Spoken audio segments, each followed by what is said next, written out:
व्यवस्था की पुस्तक 22वीं अध्याय को ध्यान करें। इस अध्याय में 33 वचन लिखा गया है। इस 33 वचनों में याजक लोग किसी रीति से वो लोग अर्पण के विषय में, चढ़ावे के विषय में, भोजन के विषय में और बलिदानों के विषय में किस रीति से रहना है इसमें बता रहा है। और इसी के साथ कुछ प्रत्येक रूप की आज्ञाओं को भी दे रहा है। पढ़ लेंगे पहले वचन से। फिर यहोवा ने मूसा से कहा, हारून और उसके पुत्रों से कह कि इस्राएलियों की पवित्र की हुई वस्तुओं से जिनको वे मेरे लिए पवित्र करते हैं अलग रहे और मेरे पवित्र नाम को अपवित्र ना करे। मैं यहोवा हूँ। यहाँ एक प्रत्येक रूप की आज्ञा याजक लोगों हारून को और उसके पुत्रों से कह रहे हैं। इस्राएलियों ने परमेश्वर के लिए प्रतिष्ठित किए हुए चीज़ों को, उनकी पवित्र नाम को अपवित्र ना करे जैसे ना किए जैसे वो पवित्र वस्तुओं को प्रतिष्ठित करना है। वो केवल परमेश्वर का ही है कहकर हम लोग उसको चुनना है। परमेश्वर जलन परमेश्वर है। वो अनकॉम्प्रोमाइज्ड इन हिज नेचर। स्वभाव के विषय में वो कॉम्प्रोमाइज़ नहीं होते हैं। वो मन को फिराने वाला परमेश्वर नहीं है। उनको जो दिया जाता है वो उन्हीं का होता है। उनको जो देते हैं वो उन्हीं का है, नो डिविएशन। और उनसे कह कि तुम्हारी पीढ़ी पीढ़ी में तुम्हारे सारे वंश में से जो कोई अपनी अशुद्धता की दशा में उन पवित्र की हुई वस्तुओं के पास जाए जिन्हें इस्राएली यहोवा के लिए पवित्र करते हैं, वह प्राणी मेरे सामने से नाश किया जाएगा। मैं यहोवा हूँ। यहाँ ये कह रहा है कि death penalty for priest, death penalty for the priest who eat Holi things while defined. अपवित्र रूप में रहकर पवित्रताई के चीज़ों को जो खाता है उस व्यक्ति परमेश्वर के सम्मुख में से नाश किया जाएगा कहकर वचन कह रही है। हारून के वंश में से कोई क्यों ना हो जो कोढ़ी हो या उसके प्रमेह हो, वह मनुष्य जब तक शुद्ध ना हो जाए तब तक पवित्र की हुई वस्तुओं में से कुछ ना खाए। जो लोथ के कारण अशुद्ध हुआ हो या जिसका वीर्य स्खलित हुआ हो, ऐसे मनुष्य को जो कोई छुए और जो कोई किसी ऐसे ऐसे रेंगने हारे जंतुओं को छुए जिससे लोग अशुद्ध हो सकते हैं, या किसी ऐसे मनुष्य को छुए जिसमें किसी प्रकार की अशुद्धता हो जो उसको भी लग सकती है, याजक भी अपवित्र चीज़ों को छुएगा तो अपवित्र हो जाएगा। मत्ती रचित सुसमाचार 8वीं अध्याय में हम लोगों को कोढ़ी व्यक्ति दिखाई देता है। हे प्रभु, यदि तू चाहे तो मुझे शुद्ध कर सकता है कहकर जब कोढ़ी कहता है तो परमेश्वर उसको छू कर शुद्ध किया है। यदि याजक ने किसी व्यक्ति को छू लेगा तो वो अपवित्र हो जाता है शाम तक। लेकिन यहाँ यीशु मसीह ने कोढ़ी व्यक्ति को छुए सो जब यीशु मसीह ने अपवित्र नहीं हुआ है और उस कोढ़ व्यक्ति ने शुद्ध हो गया था। यह है यीशु मसीह की प्रत्यक्षता। पुराना नियम में याजक लोग ने साधारण मानव या मनुष्य लोग ही हैं, इसीलिए उन लोगों को प्रत्येक किया गया है। लेकिन प्रभु है तो उनकी पवित्रताई के वजह से वो अपवित्र लोगों को पवित्र करने की सामर्थ्य रहने वाला परमेश्वर है। सातवीं वचन, तब सूर्य अस्त होने पर वह शुद्ध ठहरेगा और तब वह पवित्र वस्तुओं में से खा सकेगा, क्योंकि उसका भोजन वही है। अपवित्रताई के साथ वो आगे नहीं बढ़ना है। अपवित्रताई को शुद्ध कर लेना चाहिए। अपवित्र को शुद्ध किए के बाद में ही दैविक संबंधित कामों में शामिल होना चाहिए। ये न्यू टेस्टमेंट पीरियड में आने से परमेश्वर की सेवकाई में जो लोग रहते हैं, उन लोग पाप में रहकर नहीं चलना है। परमेश्वर की सेवा में रहने वाला अपवित्रताई में, पाप में, व्यभिचार में, चोरी करने में रहकर नहीं चलना है। परमेश्वर की सेवा में और कलीसिया में रहने वाला परमेश्वर के पास जाते समय पश्चाताप करके परमेश्वर को क्षमा मांग के उसके पास पहुंचना है। वैसे नहीं जाएंगे तो वो मर जाएगा। सेम ऐसे ही कहे थे कि पौलुस ने कुरिन्थियों की पत्री में, जो लोग लापरवाह से शामिल होते हैं, कुछ लोग प्रभु में सोए हैं, कुछ लोग बीमार पड़े हैं कहकर कहे हैं, उतना पवित्रताई के रूप में है। रोटी और दाखरस वो प्रभु के शरीर और लहू के लिए एक नमूना है। रोटी प्रभु का शरीर है और लहू परमेश्वर की शरीर रोटी के स्वरूप में है, और दाखरस परमेश्वर की लहू के स्वरूप में है। इसलिए उनकी शरीर और उनकी लहू जो लेते हैं वो अनंत जीवन पाता है। इसीलिए परमेश्वर के मंदिर में परमेश्वर जो लोग जिन्होंने प्रतिष्ठित हुए हैं, प्रत्येक किए गए हैं, पवित्रताई में रहने वाले हैं, उनके लिए कुछ प्रत्येक भोजन दिया गया है। उसको जो खाता है वो खाने वाला भी पवित्रताई के साथ रहना है। जैसे परमेश्वर ने कहता है उसी के रीति से वो रहना है। अगर वैसे नहीं रहकर वो खाएगा तो वो डेथ पेनल्टी का योग्य होता है, उसको मार डालने के लिए योग्य होता है। सातवीं वचन में, तब सूर्य अस्त होने पर वह शुद्ध ठहरेगा और तब वह पवित्र वस्तुओं में से खा सकेगा, क्योंकि उसका भोजन वही है। ये उसी का भोजन है, याजक का। जब तक सूर्य अस्त नहीं हुआ है तब तक वो अपवित्र रूप में रहा है, इसलिए उसको छूना नहीं। जो जानवर अपने आप से मरा हो या पशु से फाड़ा गया हो, उसे खाकर वह अपने आप को अशुद्ध ना करे। मैं यहोवा हूँ। जो आम आदमी लोग फाड़े हुए जानवरों को खा रहे हैं कहकर, ये लोग भी उस तरह की चीज़ों को खाएंगे तो वो अपवित्र हो जाएगा। उस टाइप के चीज़ों को वो छूना भी नहीं और खाना भी नहीं। इसीलिए याजक लोग मेरी सौंपी हुई वस्तुओं की रक्षा करें। ऐसा ना हो कि वे उनके अपवित्र करके पाप का भार उठाए और इसके कारण मर भी जाए। मैं उनका पवित्र करने वाला यहोवा हूँ।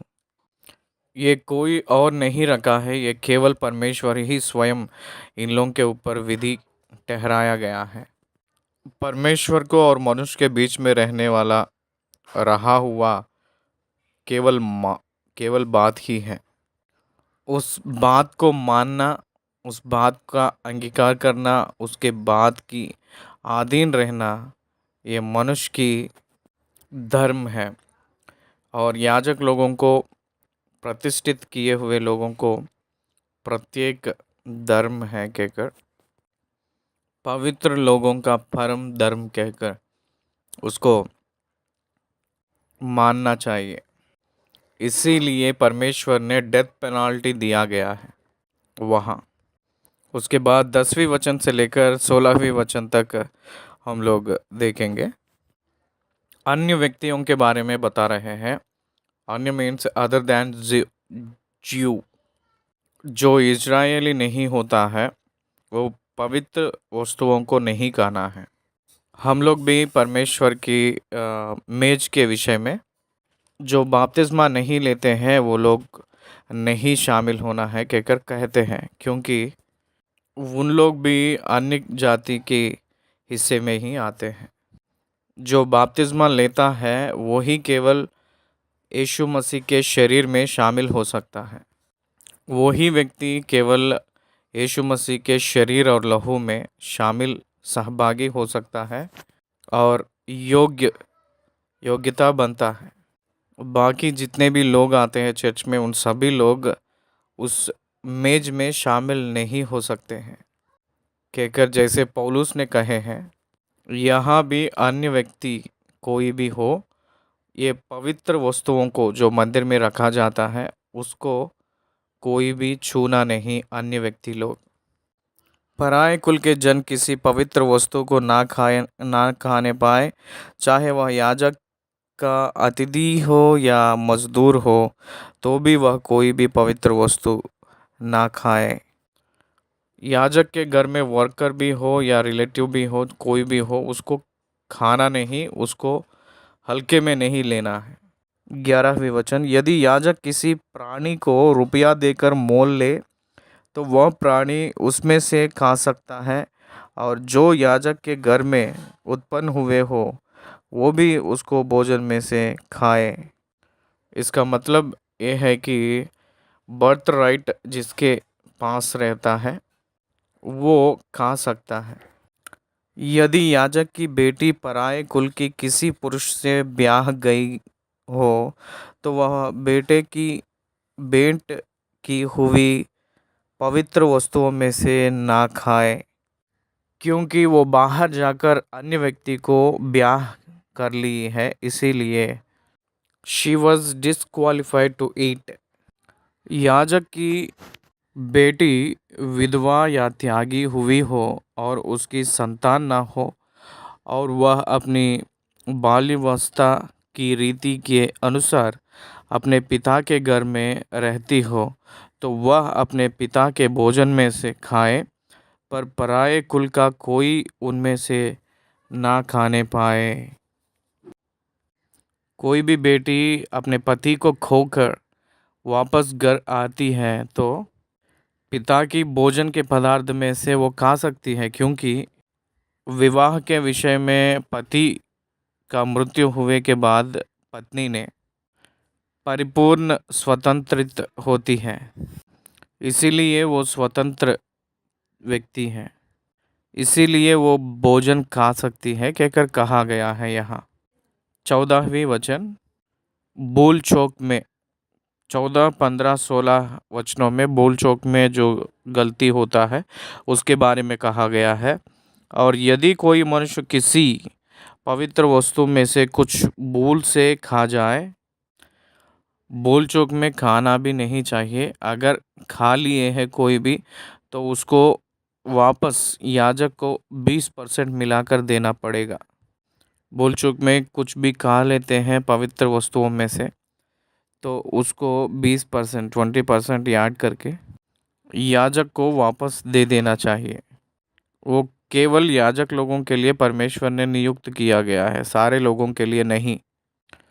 और यदि कोई मनुष्य किसी पवित्र वस्तु में से कुछ भूल से खा जाए तो वह उसका 5वां भाग बढ़ाकर उसे याजक को भर दे। वे इस्राएलियों की पवित्र की हुई वस्तुओं को जिन्हें वे यहोवा के लिए चढ़ाएं अपवित्र ना करें। वे उनको अपनी पवित्र वस्तुओं में से खिलाकर उनसे अपराध का दोष ना उठवावे। मैं उनका पवित्र करने वाला यहोवा हूँ। याजक ने पवित्र चीज़ों को अपवित्र नहीं करना है। इसका मतलब यह है कि परमेश्वर के विधियों के अनुसार ही चलना है, ना कि अन्य लोगों का या बाहर के विधियों के अनुसार। अगर वैसे वो चलेगा तो वो सज़ा का, दंड का योग्य होता है। उसके बाद 17वीं वचन से लेकर अगर हम देखेंगे तो 2 बलिदानों के बारे में लिखा गया है, एक होम बलि और दूसरा मेल बलि। ये हमको 21वीं वचन तक ये 2 बलिदान किस रीति से देना पड़ता है, हारून और उसके पुत्रों, उसके बारे में बताया जा रहा है। फिर यहोवा ने मूसा से कहा, हारून और उसके पुत्रों से और इस्राएलियों से समझा कर कह कि इस्राएल के घराने या इस्राएलियों में रहने वाले परदेशियों में से कोई क्यों ना हो जो मन्नत या स्वेच्छ बलि करने के लिए यहोवा को कोई होम बलि चढ़ाए, तो अपने निमित्त ग्रहण योग्य ठहरने के लिए बैलों या भेड़ों या बकरियों में से निर्दोष नर चढ़ाए जाए। ग्रहण योग्य ठहरने के लिए, अंडरलाइन इट, वेरी इम्पोर्टेंट, जो चाहे वो होम बलि देने के लिए नहीं होता है। जो निर्दोष वाली और नर देना है। नर को ही क्यों देना है? क्योंकि it is the sign of strength, बल का एक चिन्ह है, वो पवित्रताई का चिन्ह है, जो दोष नहीं है, निर्दोष वाली है।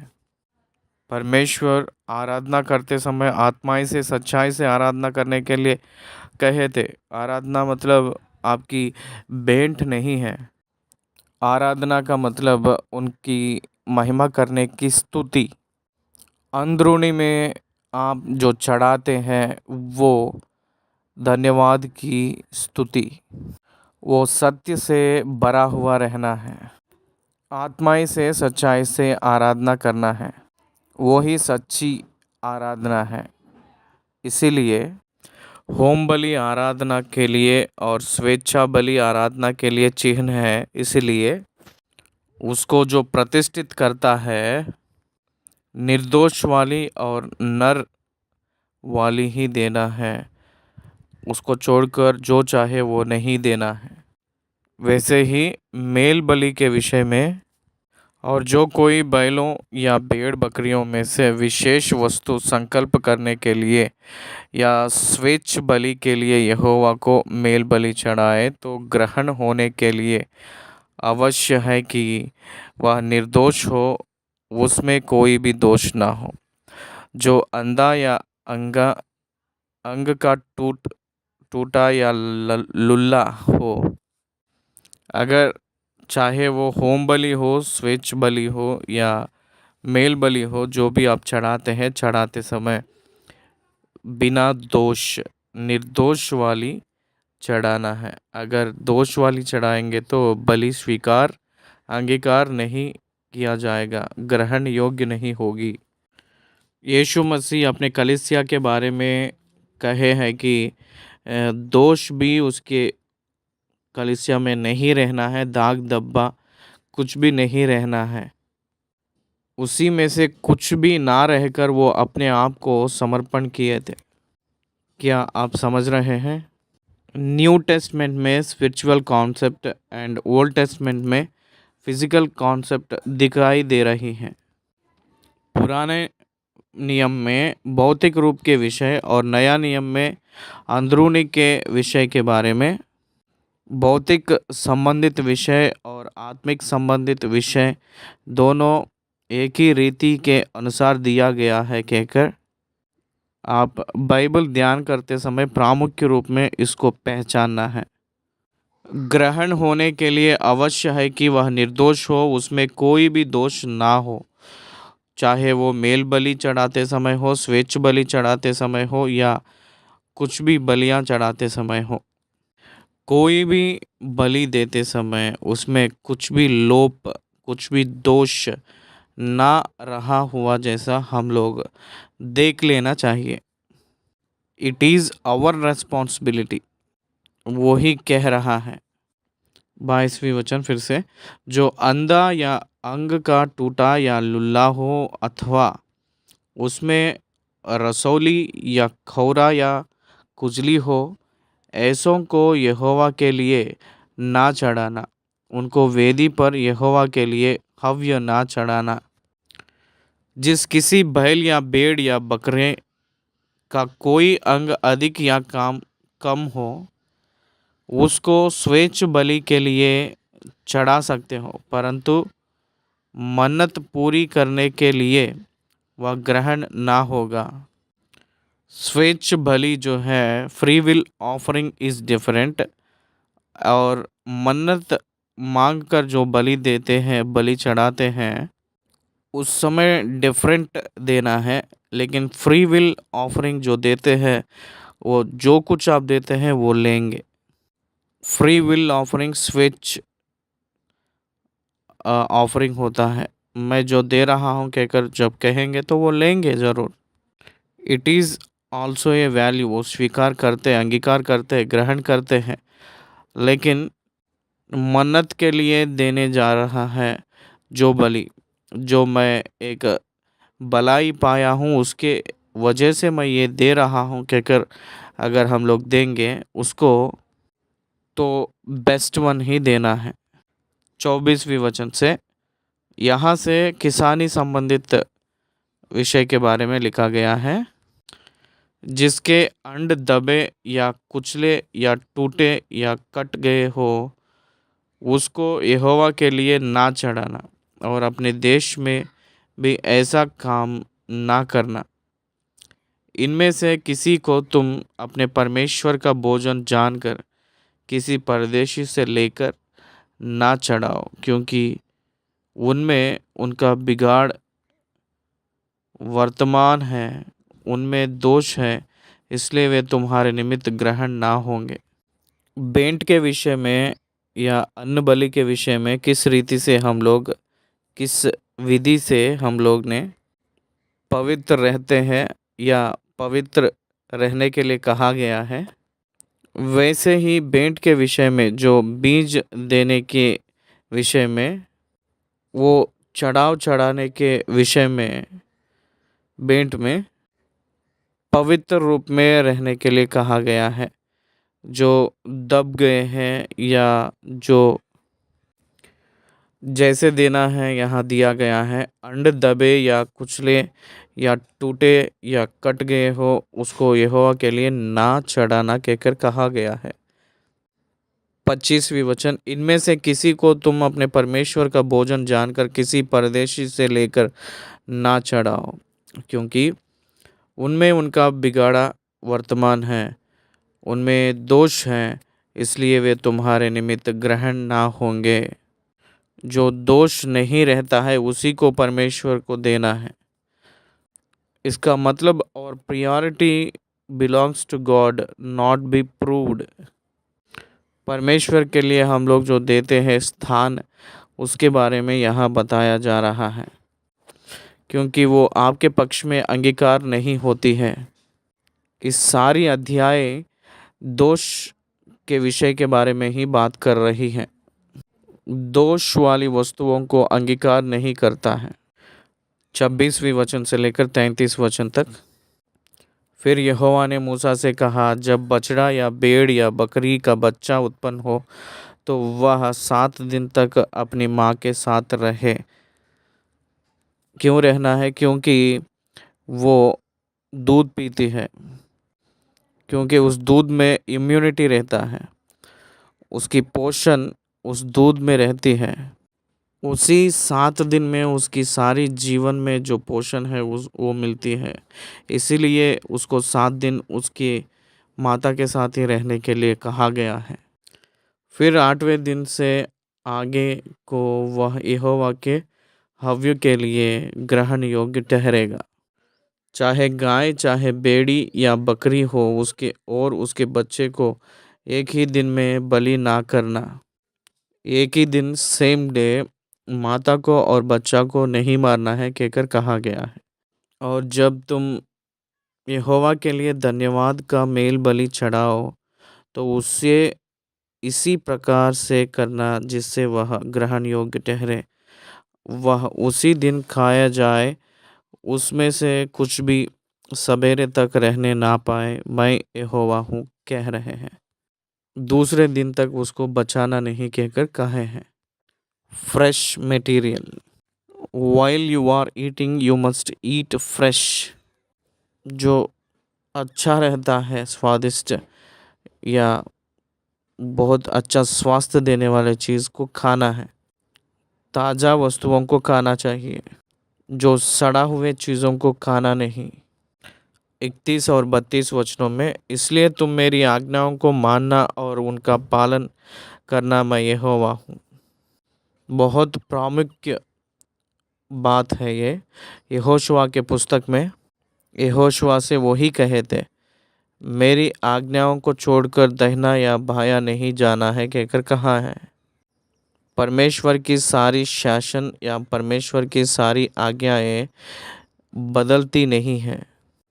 मनुष्य के जीवन की परमेश्वर की वादाएं परिपूर्ण होने के लिए जो इस्तेमाल होने वाली द्वार क्या है पता है? उनकी आज्ञाएं हैं, उनकी आज्ञाएं नियम हैं।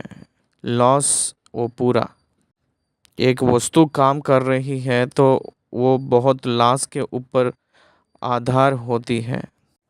लॉस का मतलब उनके नियम के ऊपर आधारित होती है।